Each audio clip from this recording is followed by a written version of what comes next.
शरीर के लिए, इंद्रियों के लिए, मान सम्मान के लिए बहुत जन्म नष्ट किए हो, एक जन्म प्रिया प्रीतम के लिए दे दो ना। पर हम देखते हैं शरणागति का सत्संग हजारों बार सुना है इन लोगों ने, पर जब शरणागति की कसौटी आती है तो बिल्कुल दूर रेखा से खड़े दिखाई देते हैं।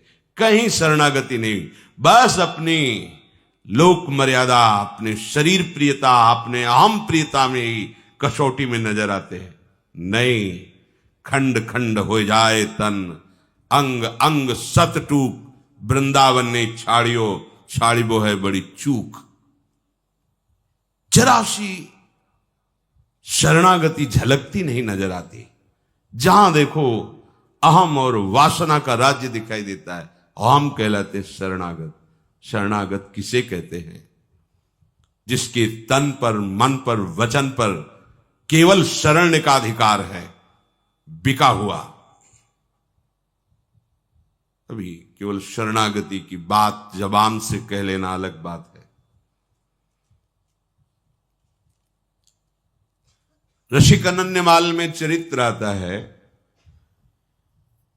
गुरुदेव ने कहा संत सेवा से तुम्हें भगवान मिल जाएंगे। प्रारंभ की संत सेवा कैसे करें, पद्धति भी बता दी थी। संतों को साक्षात भगवान का स्वरूप मानो, जब आए उनका चरणामृत उतारो, प्रणाम करो, आरती पूजा करो, भोग प्रसाद जैसे भगवान को ऐसे उनको पवाओ, उनके प्रति भगवत भाव रखो। एक दिन संतों के स्वामी स्वयं आ जाएंगे। ऐसा ही वो करने लगे। किसी दुष्ट चित्त वाले ने देखा कि इनके घर में तो संत वेश में जाने से बड़ा सम्मान मिलता है, भेंट भी मिलती, खाने पीने को भी मिलता है। संत वेश बनाने में 5 मिनट लगते हैं, या तो मोड़ मुड़वा लो, तिलक लगाए, 1 मिनट लगता है। मोड़ मुड़वाए, कपड़े बदल लो, संत बन गए आप। ये ऐसा भेष है कि बड़े बड़े पापात्मा भी इसमें छुप जाते हैं, दुराचारी भी छुप जाते हैं। इसीलिए फिर लोग कहते हैं संत ऐसे होते हैं। संत ऐसे नहीं, संतों को तो अभी समझा ही नहीं, तुमने जाना ही नहीं। प्राण त्याग देना सहज है, धर्म का त्याग नहीं करते संत जन जो संत होते हैं। ऊसर बरसई तृण नहीं जामा, संत हृदय जिमि उपज न कामा। साधु ऐसे, पर यह भेष ऐसा है कि घोर कुमार्गामी भी एक क्षण में इस भेष को धारण कर सकता है। उस दुष्ट चित्त जवान व्यक्ति ने साधु का वेश धारण किया। गुरु आज्ञा के अनुसार केवल संत आए, बस ये भाव, साष्टांग प्रणाम, चरणामृत लिया, घर में छूट, संत हमारे भगवान है। अब उस संत तो है नहीं, उनकी तो दृष्टि है पार्थिव। एक अकेला लड़का, और जहां संत सेवा होती वहां ऐश्वर्य की भरमार हो जाती है। पक्का ये ऐसा व्यापार है जिसमें कभी घाटा नहीं, मंगल ही मंगल है। कहीं भी जहां संत सेवा प्रारंभ हुई, ऐश्वर्य वहां चरणों में लौटने लगता है, क्योंकि भगवान के दासों की सेवा भगवान को अधीन करने वाली होती है। जैसे किसी गर्भवती मां को अच्छे अच्छे पदार्थ पवाओ तो बालक को अपने आप पुष्टता प्राप्त होती है। ऐसे संतों के हृदय गर्भ में भगवान विराजमान है। संतों के मुख से जब आप जो भोजन पवाते हैं तो पुष्ट भगवान होते हैं। संत सुंदरी हैं और उनका गर्भ भगवान है। उनके हृदय रूपी गर्भगृह में साक्षात प्रिया प्रीतम विराजते हैं। अब उसकी दृष्टि गई उस अकेले लड़के पर, तो सोने का हार और अच्छे अच्छे आभूषण पे। उसने सोचा अंदर चोरी करना तो बड़ा मुश्किल है, इस लड़के को ही मार देते हैं, आभूषण उतार करके यहां से निकल लेते हैं। क्योंकि साधु तो था नहीं, 2-4 दिन खूब खीर पुआ पाए। एक दिन देखा कि वो जो सेवा करने वाले थे वो किसी कार्य से बाहर गए। अब वो लड़के को बुलाया, तो ऐसे भक्त हृदय के पुत्र भी तो भक्त हृदय होंगे, बहुत सरल स्वभाव। अभी नाबालिग बच्चा, उसको क्या ज्ञान की कौन किस भाव से बुला रहा है। एकांत में ले जा करके गला दबा दिया, उसको जान से मार दिया, उसके आभूषण छीन लिए, बक्से में बंद कर दिया, बच्चे को निकला। बाहर से जब गांव के बाहर जा रहा था, उधर से भगत जी आए, उनका जरूर कोई हमारी त्रुटि हो गई सेवा में महाराज, इसलिए आप एक बार आप पुनः घर पधारे, चलें और एक दिन और रुकें। अगर कोई हमसे गलती हो गई हो तो क्षमा करें, जरूर कोई सेवा में त्रुटि हो गई, हमारी पत्नी ने या किसी सेवक ने ऐसा कुछ, प्रभु मुझे क्षमा। उनके तो होश उड़े, क्योंकि वो हत्या करके आ रहे, वो साधु है ही नहीं, केवल वेश धारण किए। अब कुछ बोल नहीं पा रहे, वापस जाना ही पड़ा, क्योंकि भक्त में ऐसी सामर्थ्य होती है, उसकी श्रद्धा का तुम दुरुपयोग करो तो तुम अपने आप जलोगे, तुम्हें कोई बर्फ शीतल नहीं कर सकती है। ध्यान रखना, अगर सच्चे संतों की आज्ञा का उल्लंघन करोगे तो त्रिभुवन में कहीं भाग के चले जाओ, जलन से नहीं बच सकते, और ये जलन तुम्हारा नाश कर देगी। आए, बैठे, महाराज क्या त्रुटि हो गई थी, आप क्यों जा रहे थे, रो पड़े हो। देखो संत का प्रभाव, उस भक्त की साधुता। उन्होंने कहा मैं संत नहीं हूं, मैं बहुत दुष्ट हूं, नीच हूं। उसका हृदय विकल हो गया, मैं कितना नीच और कितना बिल्कुल साधु नहीं हूं। अभी अभी वेश बनाया 2-4 दिन पहले, केवल खाने पीने के लिए, मैं बहुत नीच पापी हूं। भगवान मेरी परीक्षा मत लीजिए, आप मेरे भगवान हैं, संत हैं। नहीं हूं संत, तुम्हारे बच्चे को मार डाला देखो बक्से में, और ये सोना लेके भाग रहा। यह है साधुता का प्रभाव। उस भक्त का प्रभाव अपने आप उसको छुपाने नहीं दे रहा, मुझे दंड दीजिए, मैं नीच हूं। बक्सा खोला, देखा बालक, उठा के बालक चरणों पे, भगवान परीक्षा मत लीजिए, मेरा बालक है ही नहीं, तो आपका है, मेरा क्या है, मैं तो केवल गुरु आज्ञा पर यहां सेवक रूप से रहता हूं। ये घर गुरुदेव का, परिवार गुरुदेव का, ये आप सब संतों का है। चरणामृत उतारा और कहा मन वचन कर्म से गुरु आज्ञा का पालन करते हैं संतों को मैं भगवान समझता हूं, इसके प्रभाव से बालक जीवित हो जाए। जो चरणामृत डाला, बैठ गया बालक। अब वो मूर्खाधिराज को लगा कि मेरे चरणामृत का बड़ा जोर का प्रभाव है, वहां से पूजा पाठ लेके चल पड़े। बिल्कुल उसके मन, भक्त के मन में बिल्कुल नहीं कि ये साधु नहीं, अपनी दृष्टि है। साधु को साधु ही नजर आता है, दुष्ट को दुष्ट ही नजर आता है। पड़ोस में गए और कहा एक रात रुकना चाहते हैं दूसरे मोहल्ले में, वहीं गांव के। उनको लगा मेरे चरणों का प्रभाव है ही है चरणामृत। एक लड़के को मार डाला, दुष्ट स्वभाव, और क्या विचार करेगा। उनके चलने लगे डंडे थप्पड़। उन्होंने कहा तुम जानते नहीं हमारे चरणामृत का प्रभाव, अभी तुम्हारा बालक जी जाएगा। बड़े बुजुर्ग थे, बोले देख लो भाई, चरणामृत धोया गया, बालक का कुछ नहीं हुआ, अब तो और पिटाई शुरू होगा। कि उन भगत जी को बुला के पूछ लो कि हमारे चरणामृत का क्या प्रभाव है। ये सूचना उनके पास, वो दौड़ के आए, ये भगवान है, परीक्षा ले रहे हैं। फिर वही संकल्प, मन वचन कर्म से संतों को मैं भगवान मानता हूं, और इसके प्रभाव। तब उनको समझ में मेरे चरणामृत का प्रभाव नहीं, भक्त का प्रभाव। उसी दिन से वो भगवान का सच्चा संत बन गया। हमारी शरणागति में हमारी कैसी भी परीक्षा हो, हमें खरे उतरना है। वो देख रहा है जगत का जीवन पालन करने वाला। अर्जुन जी जब अभिमन्यु जी का वीरगति को प्राप्त होने की बात तो सह नहीं पाए, विलाप करके रोने लगे। भगवान समझा रहे, नहीं सह पाए।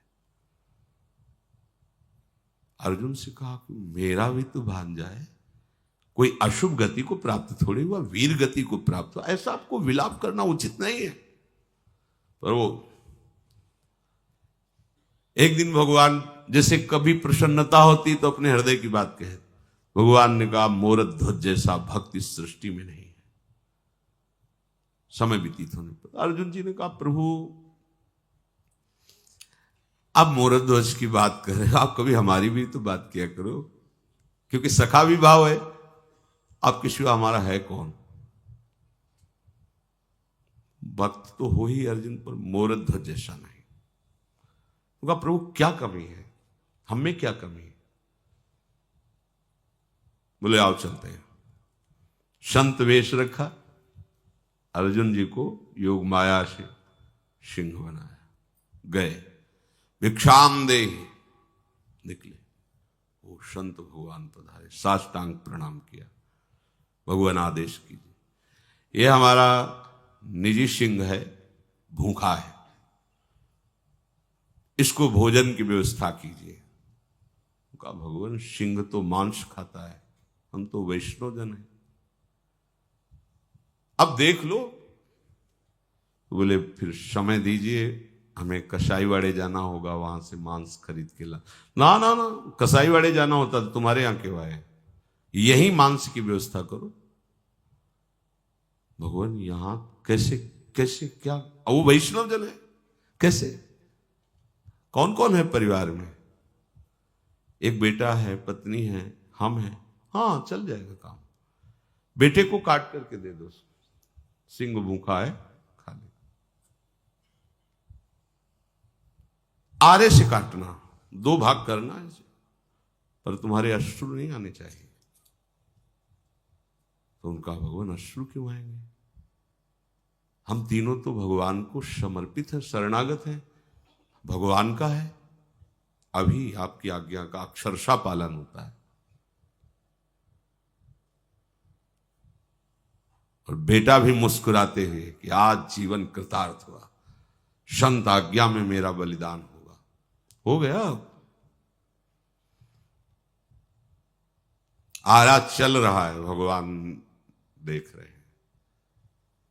अब हृदय में प्रेम तो पुत्र के प्रति होता ही है, पर भाव है कि हम सब प्रभु को समर्पित हैं, जैसा दीनानाथ चाहे वैसा करे, हमारा कोई आस्ते नहीं। भगवान ने कहा, रुक जाओ, मैं कोई संत नहीं, ये कोई सिंह नहीं। अर्जुन से कहा, खड़े हो जाओ। अपने देखा, अभिमन्यु मेरा भी भांजा था, वीर गति को प्राप्त हुआ, तो समझाने से भी नहीं समझ रहे थे। देखा इसकी शरणागति, चला दिया आ रहा, वहां कुछ नहीं। अरे जिनके एक संकल्प से अनंत ब्रह्मांडों का सृजन एक सेकंड में होता, वहां क्या कुछ नहीं, हंसता खेलता बालक, ये कोई छोटी मोटी निष्ठा। तन्वांग मनोभिरमल सोहम तविवाश्रिता, शरीर मन वाणी से मैं आपका हूं कह देना सरल है, आरा चलाना पड़ता है। ये भगवत मार्ग, तब परम पद मिलता। प्रियालाल ऐसे सही, आखिरकार कटेगा तो है ये, जलेगा तो है ये, नष्ट तो होगा ही ना। एक जन्म प्रियालाल के लिए श्रीधाम वृंदावन को अपनी रहनी से व्यतीत करते हुए क्या घाटा लग जाएगा, अंतिम बन जाएगा, जन्म जन्मांतर की भटकन मिट जाएगी। अब प्रभु ऐसी परीक्षा नहीं लेते, अब वैसी सामर्थ्य नहीं तो वैसी प्रभु परीक्षा भी नहीं लेते। लेकिन बात सच्ची यही है कि ये तन मन वाणी आराध्य देव जी के चरणों में समर्पित हो, कभी भी किसी भी तरह से वो देखना चाहे तो हम इस बात में खरे उतरें कि न मेरा शरीर है, न मेरे प्राण है, न मेरा मन है, ये तो प्रियालाल कहे जैसा चाहे वैसा व्यवहार करें, भला उनकी इच्छा के विरुद्ध सृष्टि में यम काल कोई भी नहीं कर, फिर ऐसे कैसे कोई कर सकता है। ये स्वतंत्र संसार थोड़ी है, ईश्वर के अधीन है, और आप उस ईश्वर के बंदे हो, तो आपकी शरणागति की परीक्षा में आपको खरे उतरना है, फेल नहीं होना। बस शरणागति से ही भगवत प्राप्ति हो जाएगी, पर अपना अधिकार नहीं रखना। अपना अधिकार प्यारे जू के चरणों में है। श्रीधाम वृंदावन समर्थ है अंतिम बनाने के लिए। आप कैसे हो, कौन हो, यहां इस बात की बात नहीं है। यहां नव किशोरता माधुरी सब गुण लीने संग, जुगल चरण सेवत रहे रंगी प्रेम के रंग। जो भी तुम्हें ये पुरुष यहां दिखाई दे रहे हैं, ये अभी बाह्य रूप है। आंतरिक रूप है कि वृंदावन में प्रिया प्रीतम की कृपा पात्र सब सहचरियां हैं। एक बार रमण रेती में ही एक संत भगवान 25 वर्ष पहले लगभग मिले, सन्यास वेश में ही हम थे। तो उनका बाबा तिलक राधा वल्लभी भेष सन्यासी का उस समय था। बाबा श्री जी के हो गए हो जी। हम कहा हमें समझ में नहीं आता है सहचरी भाव क्या है। तो उनका किसी की समझ की बात नहीं है, यहां दी जाती है ये वृत्ति, यहां वृंदावन देता है। अगर यहां पक्षी भी अखंड वास कर ले तो श्री जी का सहचरी बन जाएगा, फिर आप तो मनुष्य शरीर में। इस बात पर हमारे हृदय में बड़ा सुख हुआ कि पक्षी क्या साधना करेगा जो यहां वास करेगा। मतलब वास मात्र से प्रियाजू की दास्ता सहचरी भाव मिल जाएगा। ऐसा ही है, श्रीधाम वृंदावन समर्थ है, बस हम चूक न करें। हमारी गलती हो जाती है, हम रहनी से नहीं रह पाते, धाम की रहनी से रहे। यहां किसी से परिचय नहीं बनाना है। आप यहां सब प्रिया प्रीतम से परिचय बनाने के लिए आए। रहो जैसे जल में कमल का फूल रहे, ऐसे रहो, सबके बीच में रहो, पर किसी से हमारी पहचान नहीं होनी चाहिए। वृंदावन ऐसे रहे, मनो चिन्हारो। लेकिन यहां तो हम प्रपंची जन वैसे ही प्रपंच फैला लेते हैं जैसे गांव गली में होता है, वैसे ही सब बैठकर प्रपंच की बातें, व्यवहार सब नहीं। ये व्यवहार का क्षेत्र नहीं, वास्तविक पूछो तो परमार्थ का भी क्षेत्र नहीं। ये व्यवहार और परमार्थ दोनों से परे प्रेम समुद्र वृंदावन है। बड़े बड़े परमार्थियों का भी यहां प्रवेश नहीं है। आपको पता नहीं लाडली जी कैसे रीछ के ये सौभाग्य दिया है। इस श्रीधाम वृंदावन में जो रह रहे हैं, बिना भगवान नाम सुने या कहे रह नहीं सकते। हम कहते किसी भी धर्म का अवलंबन करने वाला हो सुनाई तो देगा ना, बाके बिहारी लाल, राधा वल्लभ लाल, रंगनाथ जी, राधा रमन लाल जी। यहां जाना है तो कहां जाना है, यही तो जाना है, कान में सुनाई दे रहा है। यहां की हवा में राधा राधा गूंज रहा है। आपकी श्रवणेंद्री जब पवित्र होगी ना तो सुनाई देगा। वायु के झकोरों में राधा राधा निकलता है। यहां के पक्षी चहचहाते हैं, राधा राधा बोल। ये बड़ा पावन धाम है। यहां की सहचरी का आदेश है वृंदा सखी का धर्मराज को, धर्मराज सो कही तहां मेरो बचन सुन ले हूं, जाके रंचक भक्ति है ताहि कष्ट जिनि देहु, भक्तन छाड़े सबन को तेरे आगे न्याऊ, हरि हरि जन ते विमुख जे तिनको तू समझाऊ। यहां भगवत पार्षदों का भी प्रवेश नहीं, जय विजय का भी प्रवेश नहीं। यहां महारानी जी की अनंत शक्ति संपन्न सहचरियों का शासन है। धर्मराज हाथ जोड़े खड़े, सहचरी ने आदेश किया, धर्मराज मेरी आज्ञा सुनो। इस ब्रज 84 कोष में जो भी वास कर रहा है, रंचक भक्ति भी है, कभी सामने मत पड़ जाना उसके। ले जाने की तो सवाल ही बात नहीं, मत। तुम्हारा दूसरों के पास न्याय है, ब्रज 84 कोष मंडल के अंतर्गत नहीं। और एक बार भी राधा बोला है, एक बार भी कृष्ण बोला है तो होश में रहना, वो तुम्हारे न्याय से बाहर हो चुका है। तुम उसके अब न्यायाधीश नहीं बन सकते। ये महिमा है प्यारी जी के धाम की, प्यारी जी के नाम की। जो हरि हरिजन ते विमुख जे, जो भक्त संग नहीं करते, हरिजन, हरि हरिजन ते विमुख जे, जो हरि की भक्ति नहीं करते और भगवत प्रेमी महात्माओं का संग नहीं करते, भगवत विमुख होकर मलिन आचरण कर रहे हैं, तुम्हारा न्याय उनके पास। उनको दंड दीजिए, उनको संभालिए। लेकिन जिसने गले में कंठी बांध ली, हरिनाम उच्चारण कर रहा है, ब्रज 84 कोष का आश्रय लिए, भूल कर भी सामने मत चले जाना। कल प्रसंग में बता रहे थे कि यमराज के दूतों ने यमराज के पास जाकर कहा कि भगवान बड़ा आश्चर्य है, इस सृष्टि में कितने शासन करता है, यदि बहुत शासन करता होंगे तो शासन ठीक से नहीं होगा। आज मुझे संशय हो रहा है, अभी तक तो मैं मानता था त्रिभुवन का दंड विधान आपके हाथ में, आप स्वामी हैं, लेकिन दो सिद्ध महापुरुषों ने आकर के आपकी यम पास को काट दिया और हमें डांट के भगा दिया। आज तक कभी ऐसी घटना नहीं घटी। और वो महापापी था जिसको हम लाने के लिए गए थे, अजामिल। मुख से केवल नारायण नाम निकला कि दो सिद्ध महापार्षद वहां प्रकट हो गए और ऐसा किया। तो कै स्वामी है इस सृष्टि में? कल प्रसंग में बता रहे थे, यमराज जी ने कहा, परो मदन्यो जगतस्तुखश्च रोतम प्रोतम पटवद्यत्र विश्वम यदंसतोषि स्थिति जन्मनाशा नस्यो तवद यस्य वशे च लोकः। हे दूतो, मैं तो उनका एक छोटा सा अनुचर हूं, जिसे तुम त्रिभुवन को स्वामी समझ रहे हो। मेरे स्वामी तो भगवान श्री कृष्ण है, जिनका परिचय तुम नहीं जानते हो।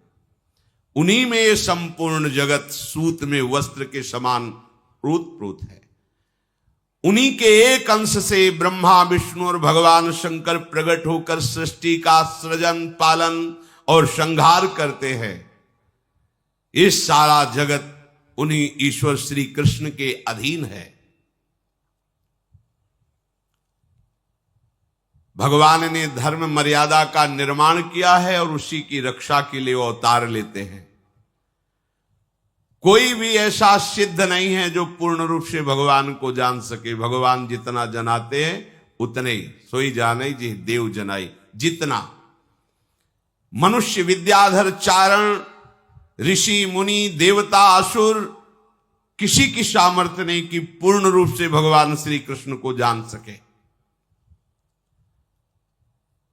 भगवान के द्वारा निर्मित भागवत धर्म परम शुद्ध और अत्यंत गोपनीय, परम मंगल करने वाला है।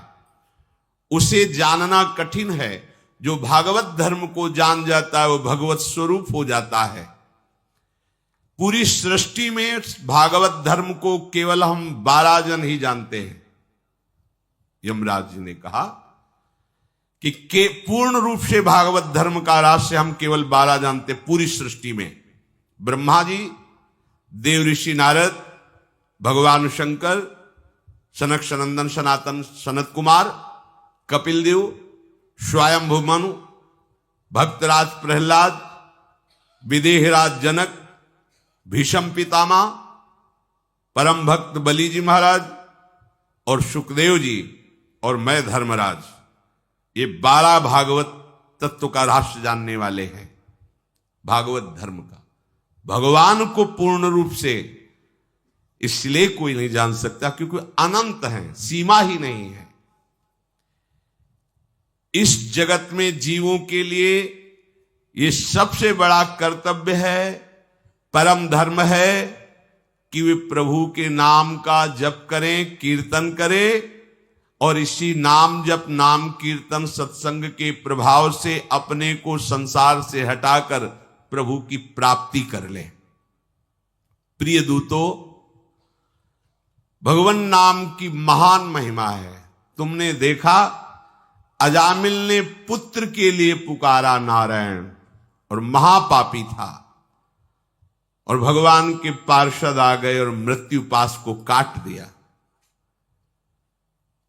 सोचो, जो बालक के बहाने से नारायण बोला तो ये गति हुई, और जो श्रद्धा पूर्वक झूम झूम के भगवान के नाम का कीर्तन करते हैं, प्रभु की लीला का गायन करते हैं, श्रद्धा पूर्वक प्रभु की चर्चा सुनते हैं, ये आप लोगों को जो सौभाग्य मिला है ना, ब्रह्मवेला में बैठकर वृंदावन की पावन रज में भगवत चर्चा सुन रहे हो, ये दुर्लभ बात है, ये अत्यंत दुर्लभ बात।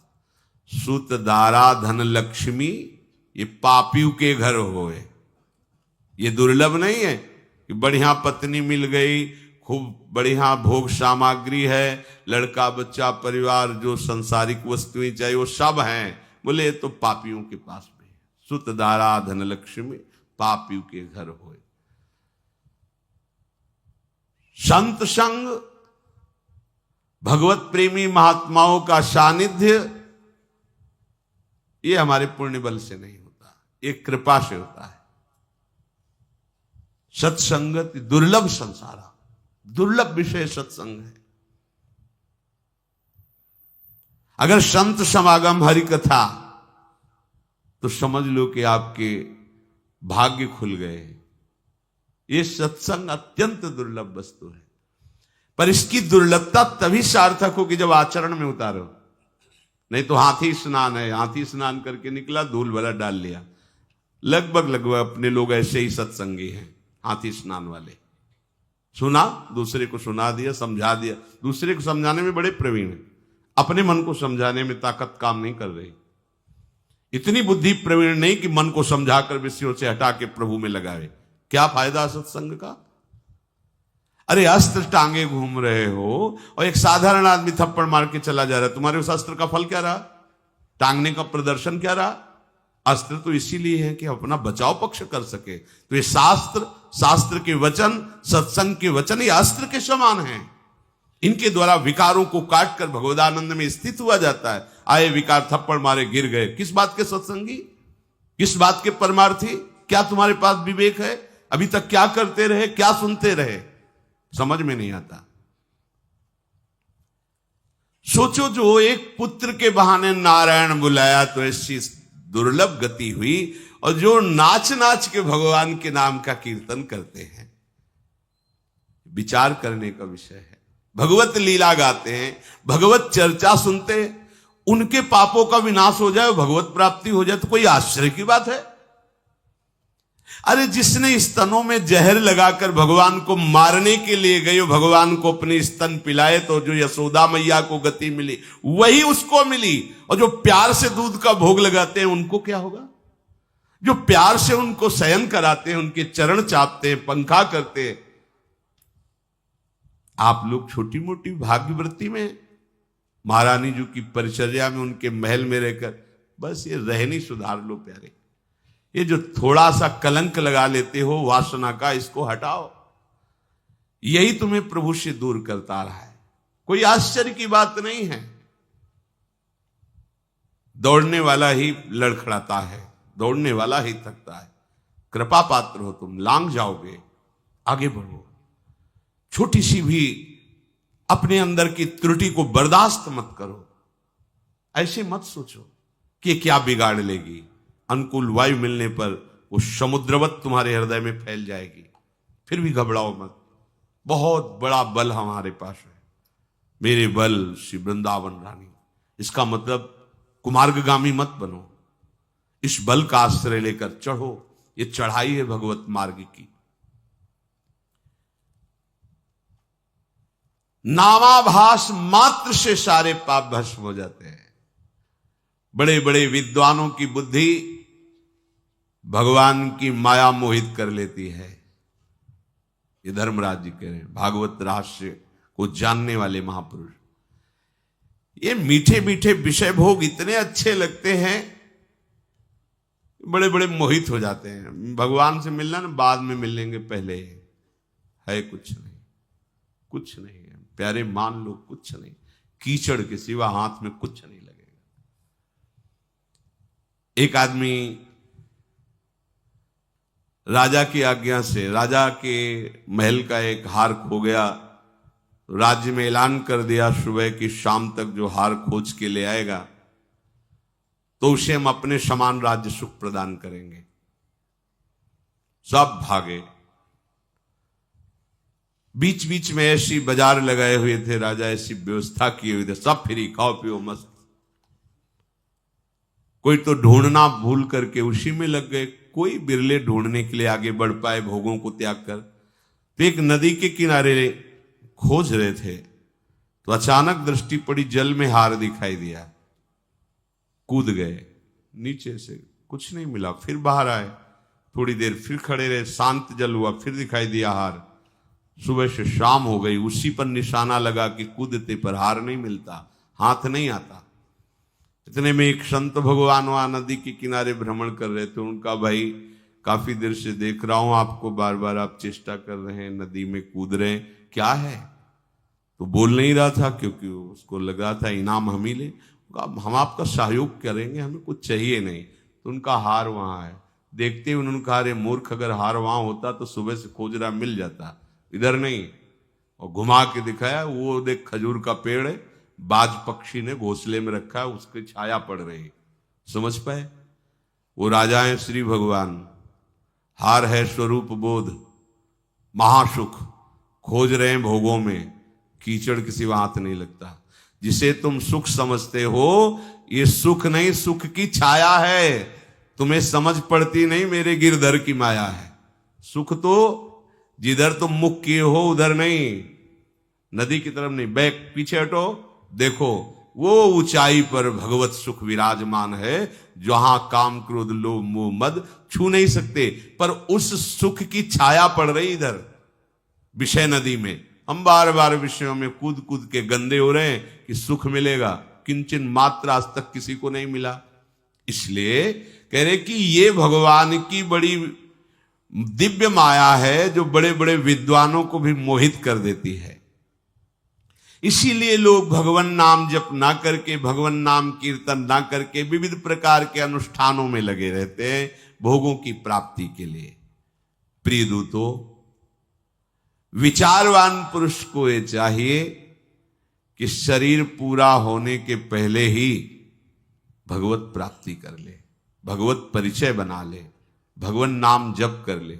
खास बात है, जो प्रभु श्री कृष्ण के नाम का कीर्तन करते, मेरी सामर्थ्य नहीं कि मैं उनको दंड दे सकूं। ते में न दंड मरहंत्यथ यद्यमीशाम स्यात् पातकम तदपि हंत्युरु गायवादाः। आहा, कहते हैं कि जो प्रभु का नाम ले रहे हैं, मेरी सामर्थ्य नहीं कि मैं उनको दंड दे सकूं। अपराध किए, पापाचरण किए, हिसाब भगवान जाने, मेरी सामर्थ्य नहीं मैं उनको दंड दे सकूं, क्योंकि वो कृष्ण नाम बोले, वो राधा नाम बोले। विश्वास कीजिए कितनी महिमा है, आप बच जाओगे। भाव से कुभाव से, किसी भय से, चाहे स्नेह से, जैसे बने नाम जप मत छोड़िए। कह रहे पहली बात तो उनके द्वारा कोई पाप होता नहीं जो नाम कीर्तन करते, नाम जप करते। यदि कुसंग वशात कोई पाप बन जाए तो उनको और कोई प्रायश्चित करना नहीं पड़ता, भगवान नाम से ही सारे पाप नष्ट हो जाते हैं, वो मेरे दंड के पात्र नहीं रहते। जो भगवान नाम जप करते हुए अपना साध्य और साधन दोनों भगवान को समझकर उन पर अधीनता स्वीकार करके निर्भर हो गए, गूढ़ बात, साधन और साध्य हमारे दोनों श्यामा श्याम है, निश्चित भगवत प्राप्ति। निर्भर माने पूरा भरोसा पक्का है। मेरे बनाए न बनेगी कोटि कल्प लो, आपके बनाए बनेगी पल पाव में। पूरा भरोसा हमें है कि हमारे श्यामा श्याम करुणा करके हमको भटकने नहीं देंगे, स्वीकार किया है तो पार भी वही कर देंगे, पूरा भरोसा रखो। और वो प्रभु के चरित्रों का बस गायन करते रहते हैं। ध्यान दीजिए, हमारे साधन श्यामा श्याम, हमारे साध्य श्यामा श्याम। अब हमारा जीवन कैसे व्यतीत हो? प्रभु की लीला गुण गायन। ये जो आपकी दिनचर्या चल रही, एक मिनट भी फुर्सत नहीं आपको। ललिता ललित बजावती बीना, गुण गावत सोई जीवन जीजय। हम कैसे जीवन जिए? प्रियालाल के नाम गुण कीर्तन करते हुए। जो प्रभु के चरित्रों का गान करते रहते हैं, सुनते रहते हैं, प्रभु पर निर्भर रहते हैं, तो भगवान की कौमोदकी गदा चारों तरफ घूम घूम के उनकी रक्षा करती रहती है। भूल करके भी तुम कभी उनके समीप भी मत जाना, नहीं भगवान की कौमोदकी गदा की मार से तुम सब नष्ट हो जाओगे। यमदूतों को यमराज जी सावधान कर रहे हैं। उन्हें दंड देने की सामर्थ्य साक्षात काल में भी नहीं है। जो भगवान का नाम कीर्तन करते हैं और भगवान के यश का गान करते हैं, पकड़ो बात, पकड़ो। फिर हमारी क्या बात है? हम यम क्या उन्हें दंड दे सकते? काल भी दंड नहीं दे सकता जो भगवान के आश्रित और भगवान नाम कीर्तन करते हैं। बड़े बड़े परमहंस दिव्य रस के लोभी जिन्होंने अपनी अहमता ममता हटाकर स्वरूप बोध कर लिया है, वो भी भगवान श्री कृष्ण के पादारविंद मकरंद रस का पान करने के लिए उनकी चर्चा करते रहते हैं और सुनते रहते हैं।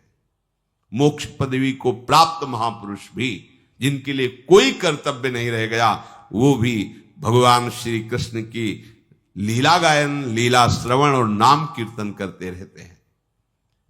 जो प्रभु श्री कृष्ण से विमुख हैं, जो घर गृहस्थी को ही अपना केवल कर्तव्य कर्म समझते हैं, ऐसे तृष्णा का बोझ उठाने वाले भगवत विमुख पातकियों को ही बांधकर मेरे पास लाना, और जो कोई नाम जप करता है, नाम कीर्तन करता है, भगवत चर्चा सुनता है, इनके समीप भी मत जाना, यमराज अपने दूतों से कहते हैं। जिह्वान वक्ति भगवद गुण नाम ध्येयम चेतश्च न स्मरत् चरणारविंदम कृष्णाय नो नमति अच्छिर एकदापि तानानयद्धो मस्ततो कृत विष्णु कृत्यां। ध्यान से सुनो इसका अर्थ।